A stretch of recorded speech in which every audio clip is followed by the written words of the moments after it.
Welcome dear students, मेरे YouTube channel के free learning university में आप सभी का दोबारा स्वागत है। मैं डी के sir, founder Allahabad campus, maths expert, motivational speaker, life coach. बच्चों, आज मैं आपको मेंस्ट्रुएशन 2D का 6th पार्ट बताऊंगा, 6वां पार्ट बताऊंगा। लेकिन मैंने इसके पहले मेंस्ट्रुएशन 2D के 5 पार्ट्स बनाए हैं, आप उनको ज़रूर देखिए, क्योंकि जब तक आप उन 5 पार्ट्स को नहीं देखेंगे तब तक आपको यह पार्ट या कि फिर आगे के पार्ट समझ में नहीं आएंगे। इसलिए मेरी सलाह यह है कि अगर आप मेरे चैनल से जुड़े हुए हैं तो सारे पार्ट्स को देखना बेहद ज़रूरी है। और आज हम यहाँ पे मेंस्ट्रुएशन 2D का 6ठा पार्ट पढ़ेंगे और मैंने उन 5 पार्ट्स का लिंक इस वीडियो के डिस्क्रिप्शन बॉक्स में डाल दिया है, या फिर अगर आप चैनल के प्लेलिस्ट में जाएंगे तो वहाँ पर भी उन 5 वीडियोज़ का लिंक आपको मिल जाएगा। इसलिए इस वीडियो को देखने के बाद या फिर इस वीडियो को देखने के पहले उन 5 पार्ट्स को आप ज़रूर देख लीजिए। ठीक है बच्चों, चलिए आइए हम शुरुआत करते हैं इसका 6th पार्ट। बच्चों, मैंने आपको बताया था पिछले वाले पार्ट में, यानी 5 पार्ट में, 5th पार्ट में हमने आपको बताया था स्क्वायर को लेकर के 20-25 सालों में कैसे कैसे सवाल पूछे गए हैं विभिन्न एग्जामों में, चाहे वो एसएससी सीजीएल हो, सीएचएसएल हो, कोई भी एग्जाम हो। और हम जो यहाँ पर एडवांस मैथ्स पढ़ रहे हैं वह एक कॉम्प्रिहेंसिव तरीके से पढ़ रहे हैं, यानी किसी भी एग्जाम में स्क्वायर को लेकर कैसे कैसे सवाल पूछे गए हैं, इससे संबंधित सारे सूत्र फार्मूले आपको पिछले वाले वीडियो में बताया गया है। ठीक, आज हम उन्हीं स्क्वायर से संबंधित सवालों का अध्ययन करेंगे जो कि हमारे एसएससी सीजीएल में या फिर किसी भी एग्जाम में जो पूछे गए सवाल हैं। ठीक है बच्चों, तो आइए हम शुरुआत करते हैं। और हाँ, अगर आपने अब तक मेरे चैनल को सब्सक्राइब नहीं किया है तो आप प्लीज़ सब्सक्राइब कर दीजिए, लाइक कर दीजिए, नोटिफिकेशन बेल को आप ज़रूर दबाइए, क्योंकि जब तक आप ऐसे नोटिफिकेशन बेल को जब तक आप दबाएंगे नहीं तब तक आपको ऐसे ज़बरदस्त कंटेंट का नोटिफिकेशन मिलेगा नहीं। इसलिए अभी से आप हमारे चैनल को सब्सक्राइब कर दीजिए, लाइक कर दीजिए, नोटिफिकेशन बेल को दबा दीजिए और हो सके तो शेयर भी कर दीजिए, इससे किसी का भला हो जाएगा। तो आइए हम शुरुआत करते हैं बगैर किसी समय को वेस्ट किए हुए।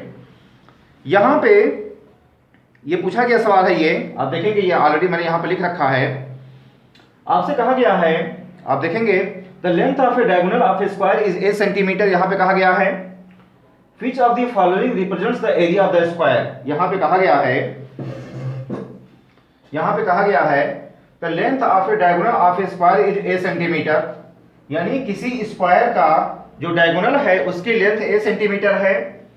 तो कौन सा, जो नीचे जो ऑप्शन दिए गए हैं इसमें कौन सा ऑप्शन इसके एरिया को रिप्रेजेंट करता है, इसके क्षेत्रफल को रिप्रेजेंट करता है।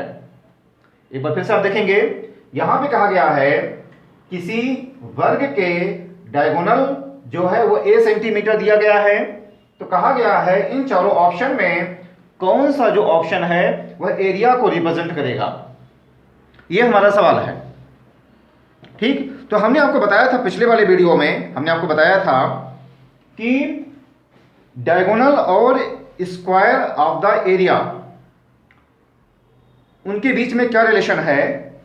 हमने आपको बताया था एरिया होता है डायगोनल का स्क्वायर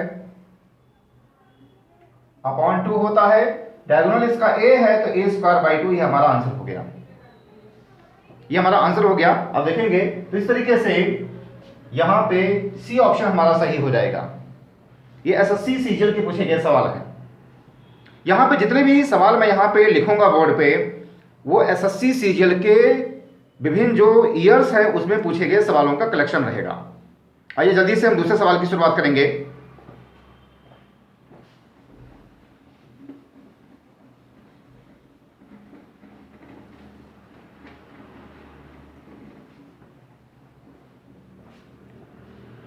यहाँ पे देखेंगे बच्चों, एक दूसरा सवाल है यहाँ पे, आपसे कहा गया है, ये भी एसएससी सीजीएल के पूछे गए सवाल हैं, the ratio of the area of a square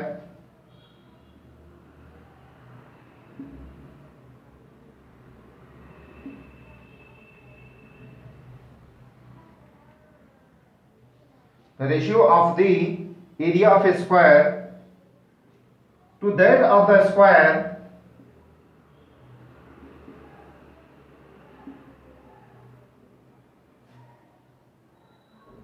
of the square drawn on its diagonal edge, its diagonal edge. बाकी इसके 4 ऑप्शन दिए गए हैं। यहां पे कहा गया है the ratio of the area of the square to that of the square drawn on its diagonal.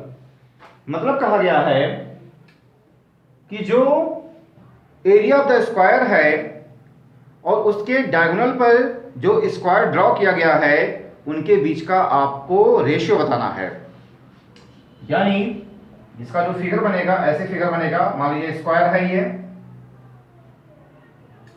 ये इसका डायगोनल है।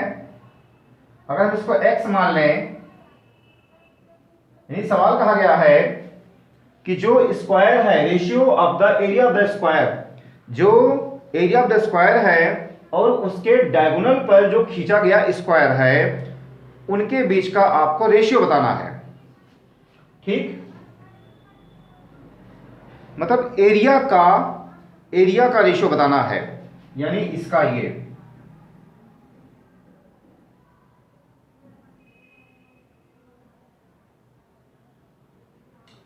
हो जाएगा √2x हो जाएगा ये। ठीक है बच्चों, थोड़ा मेरा आर्ट कमजोर है, छोटा बड़ा हो जाएगा ये, आप इसको ध्यान से देखेंगे। ये x है तो x है, ये क्या हो जाएगा √2x हो जाएगा ये। और यहां पे अगर ये √2x है ये, तो इसके चारों साइड भाई ये भी बराबर हो जाएंगे, क्योंकि हम यहां पे स्क्वायर को पढ़ रहे हैं। इसके चारों साइड क्या हो जाएंगे, बराबर हो जाएंगे। ठीक, तो यानी इसका जो मतलब हो जाएगा एरिया ऑफ द स्क्वायर,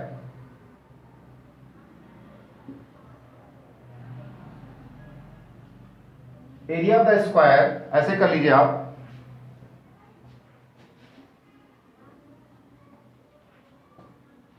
ऐसे आप कर लीजिए। इसको आप ABCD मान दीजिए, ABCDEF कर लीजिए। ठीक है बच्चों, तो यहां पे एरिया ऑफ ABCD निकाल लीजिए। ये क्या होता है, यानी स्क्वायर का जो एरिया होता है वो साइड का स्क्वायर होता है, और साइड हमने किसको कितना मेजर किया है, इसको x मेजर किया है। सवाल के बाद फिर से आप देखेंगे, आपसे कहा गया है कि ये जो स्क्वायर है, एरिया ऑफ द स्क्वायर, मतलब ये जो स्क्वायर है इसके डायगोनल पर जो स्क्वायर बनेगा, तो ये जो ओरिजिनल स्क्वायर है और इसके डायगोनल पर जो बना हुआ स्क्वायर है उनके एरिया का रेशियो आपको बताना है। ये हमारा सवाल है। तो एरिया ऑफ ABCD कितना हो जाएगा, ये x स्क्वायर हो जाएगा ये, और एरिया ऑफ EBFC, यानी इसके डायगोनल पर जो स्क्वायर बना गया है, यानी ये भी चारों बराबर हो जाएंगे। ये आप मेरी बातें समझ रही है, ये क्या हो जाएगा, ये √2x हो जाएगा ये।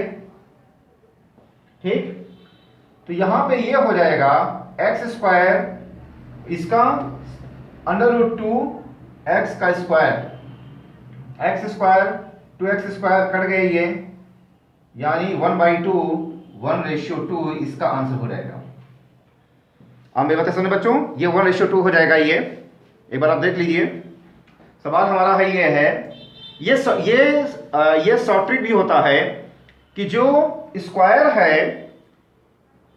है और तो इसके जो डायगोनल है, डायगोनल पर जो बना हुआ स्क्वायर है, इनके एरिया का रेशियो पूछा जाता है।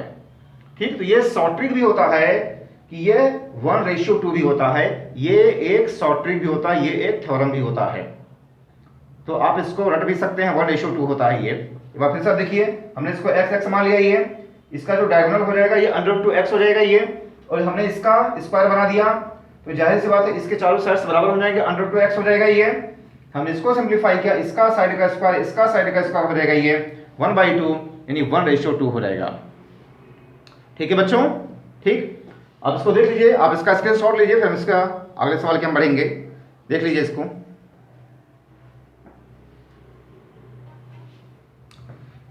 चलिए आइए अब हम एक नए SSC CGL, एक जो दूसरा सवाल है उसको हम देखेंगे। SSC CGL के पूछे गए सवाल हैं। एडवांस मैथ्स यानी मेंसुरेशन के सवाल आप तभी कर पाएंगे जब आपको सारे प्रॉपर्टीज पता हो, तभी आप सवालों को लगा पाएंगे। इसलिए अगर आपको प्रॉपर्टीज नहीं पता है तो प्लीज़ आप इसका जो 5th पार्ट है या फिर जो 5वां पार्ट है आप उसको ज़रूर देखिए, तभी आपको यह पार्ट या फिर आगे के पार्ट समझ में आएंगे। ये मेरा आपसे विनम्र निवेदन है। आइए हम बढ़ते हैं आगे अगले सवाल की तरफ।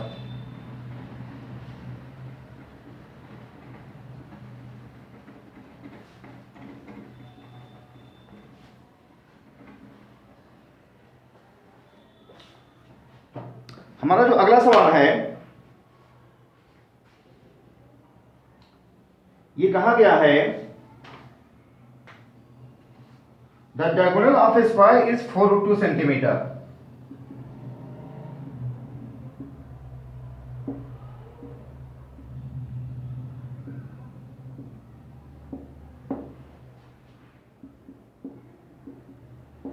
Centimetre.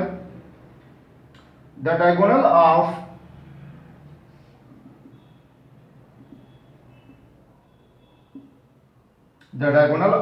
another square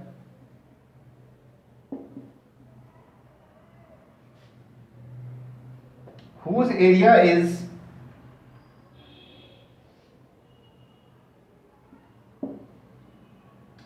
double that of the first square is।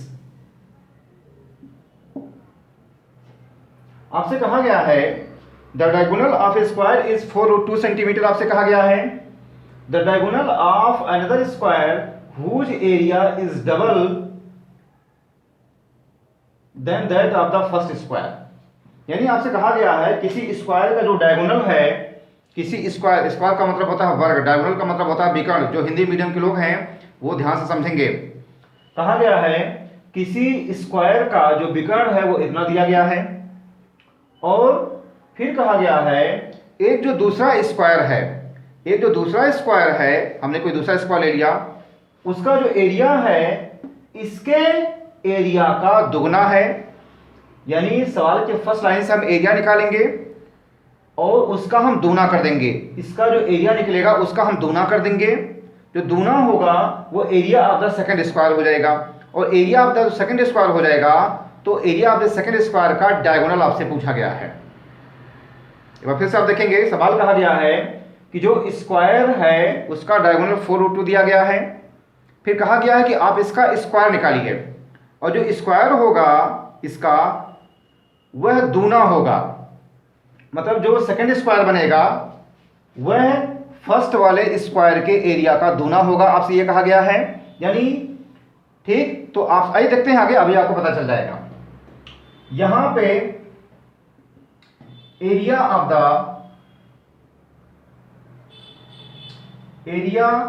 Of the first square, ये क्या होता है, डायगोनल का स्क्वायर और बाई 2। ये तो होता है, मैंने क्या होता है, डायगोनल, सिर्फ डायगोनल का स्क्वायर बाई 2 होता है ये। यानी ये हो जाएंगे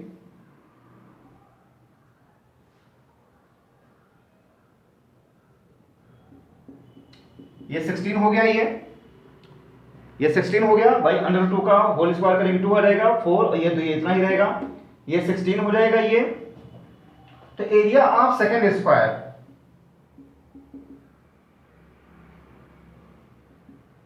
कहा गया है इस स्क्वायर का दूना है, 32 हो गया ये, ठीक। और फिर आपसे कहा गया है कि आप इसका डायगोनल बताइए, यानी इस सेकंड वाले स्क्वायर का आपको डायगोनल निकालना है। तो आप जानते हैं एरिया ऑफ सेकंड स्क्वायर, ये क्या हो जाएगा, ये डायगोनल का स्क्वायर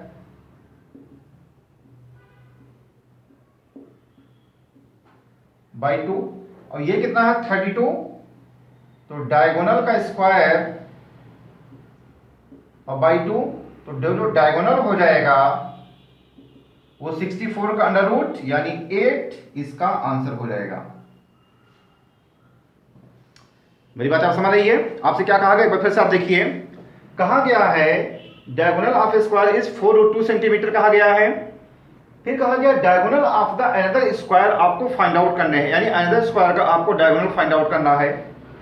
और जो अनदर स्क्वायर है इसका जो एरिया है यह फर्स्ट वाले एरिया का दूना है। यहां पे मैंने निकाला है एरिया फर्स्ट स्क्वायर हमने निकाल लिया, डायगोनल का स्क्वायर बाई 2 16 हो गया। ये एरिया ऑफ सेकंड स्क्वायर कहा गया है पहले वाले एरिया का दूना है, इसका जो एरिया है सेकंड वाले स्क्वायर का, तो हमने दूना कर दिया, ये 32 हो गया। अब कहा गया इस सेकंड वाले स्क्वायर का आपको डायगोनल निकालना है, ठीक। तो area of the second square क्या होता है, डायगोनल का स्क्वायर बाई 2 होता है। ये 32 है और डायगोनल का स्क्वायर बाई 2 यानी 64 हो जाएगा ये, और डायगोनल जब हम निकालेंगे तो 8 हो जाएगा इसका आंसर। समझ बच्चों, तो इस तरीके से होता है। जब भी आप एडवांस मैथ्स के सवाल लगाएंगे तो आपको सबसे पहले उन सवालों को अच्छे तरीके से पढ़ना है, समझना है, फिर आपको उसका जवाब देना है स्टेप बाय स्टेप, ठीक। तो आप तभी ये सब अच्छे तरीके से कर पाएंगे जब आपको उसके सारे प्रॉपर्टीज पता हो, डायगोनल क्या होता है, कहाँ पे 90 डिग्री का एंगल बनता है, फार्मूले सूत्र क्या होते हैं, ये सब भी आपको जानना बेहद जरूरी है, ठीक। आप इसको नोट कर लीजिए, आप इसका स्क्रीनशॉट लीजिए, फिर हम अगले सवाल की तरफ बढ़ें।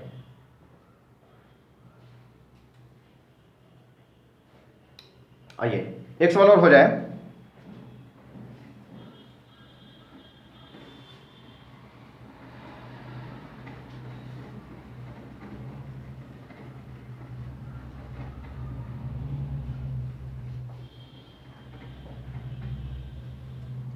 आइए बच्चों एक सवाल और हो जाए। ये भी एसएससी सीजीएल के पूछे गए सवाल हैं। The perimeter of two squares are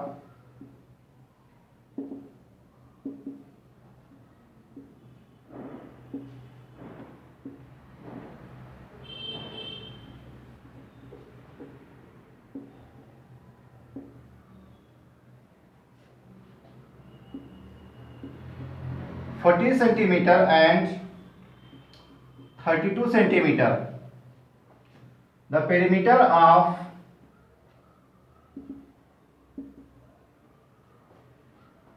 a third square whose area is the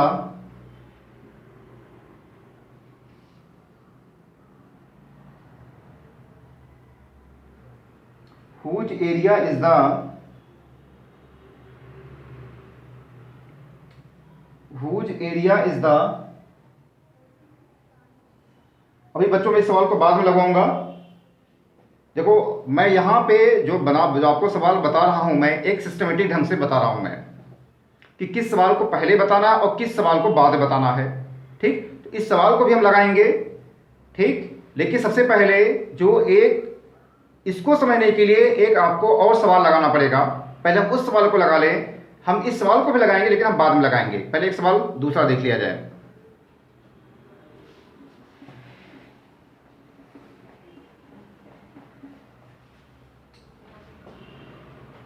यहां पे कहा गया है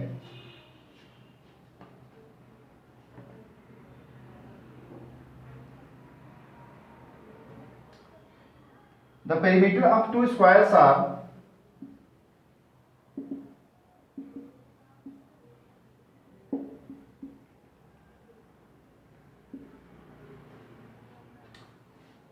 24 centimeter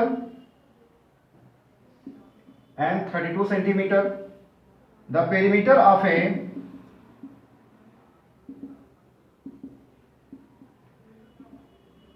third square equal in area to the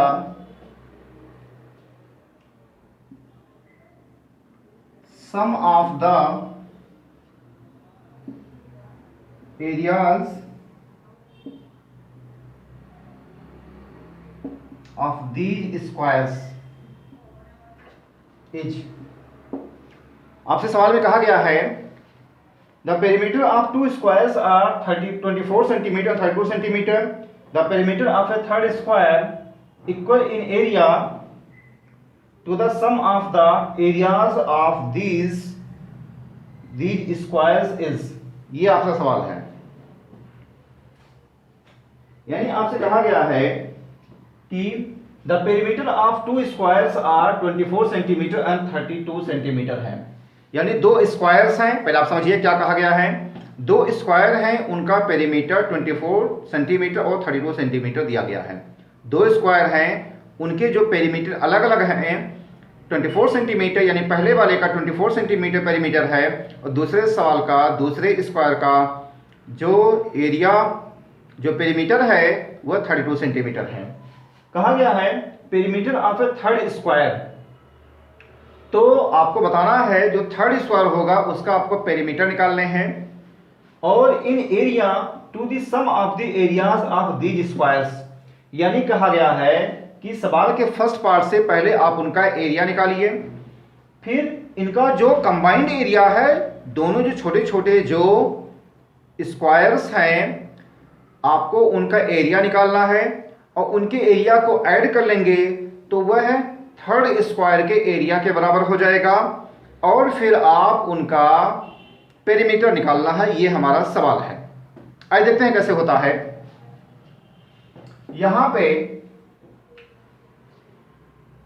यहां पे पेरीमीटर ऑफ टू स्क्वायर्स कहा गया है 24 सेंटीमीटर, तो perimeter of first square 24 centimetre है, तो 4 इंटू वन साइड या 4 इंटू x1 कर लीजिए, 24 x1 कर लीजिए 6, ये तो हो जाएगा। और फिर आप इसका एरिया निकाल लीजिए, क्या हो जाएगा 36 हो जाएगा। ये तो कहा गया है। फिर आपसे कहा गया है पेरीमीटर ऑफ सेकेंड स्क्वायर, ये 32 सेंटीमीटर कहा गया है। आप देखेंगे पेरीमीटर ऑफ सेकेंड स्क्वायर कितना है, 32 सेंटीमीटर आपसे कहा गया है। तो आप इसका निकाल लीजिए साइड 8, तो इसका एरिया 64 हो जाएगा। ये एक बार फिर से आप देखेंगे, मेरे पास जगह कम है।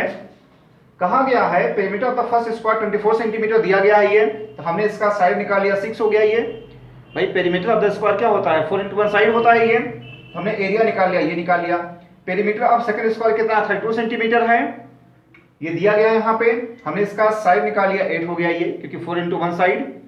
इसका हमने एरिया निकाल लिया, 8 का स्क्वायर कर दिया 64 कर दिया ये।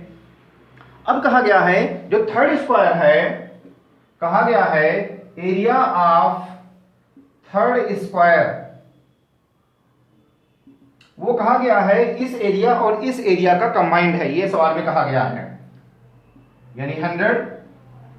ठीक, यानी ये हो जाएगा, अगर हम इसके साइड की बात करें तो अंडर रूट 100 यानी 10 हो जाएगा। और फिर इसी का पेरीमीटर पूछा गया है, ये हो जाएगा 40 सेंटीमीटर। ये हमारा आंसर हो गया।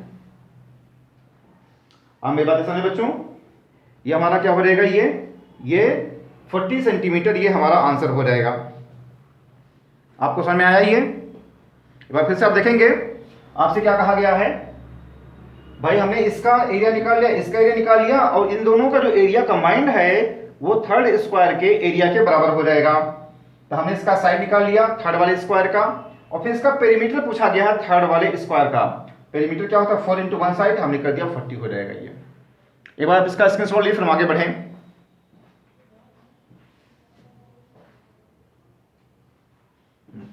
चलिए, अब आपके लिए एक होमवर्क है। जो भी आपको होमवर्क दिया जाता है आप उसका जवाब जरूर दें, कमेंट बॉक्स में जरूर आप लिखा करें उसका जो भी आंसर होता है। आपके लिए होमवर्क है एक, उसी सवाल को हम होमवर्क देते हैं जो अभी हमने आपको एक सवाल यहां पे छोड़ दिया था, बीच में मिटा दिया था। हम उसी सवाल को आपको होमवर्क देते हैं, आप उसको सॉल्व करिएगा।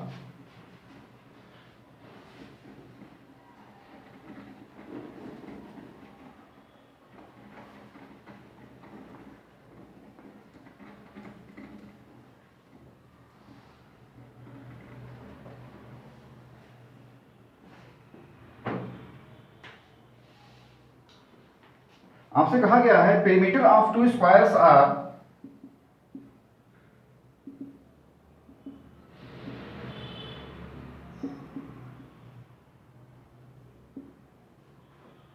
two squares are 40 centimeter and 32 centimeter. The perimeter of a third square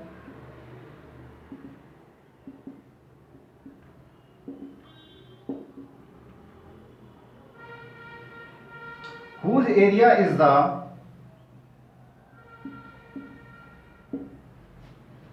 difference of the areas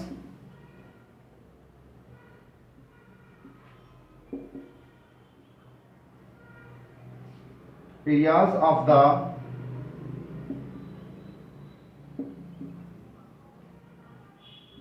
to squares is, इसका जो ऑप्शन है 24 सेंटीमीटर, 40 सेंटीमीटर, 42 सेंटीमीटर और 20 सेंटीमीटर। पेरीमीटर फिर से perimeter two squares are 40 centimetre, 32 centimetre है। Perimeter of a third square whose area is the difference of the areas of two squares is, ये option दिए गए हैं। ठीक बच्चों, आप इसका स्क्रीनशॉट ले लीजिए, फिर हम आगे बढ़ें।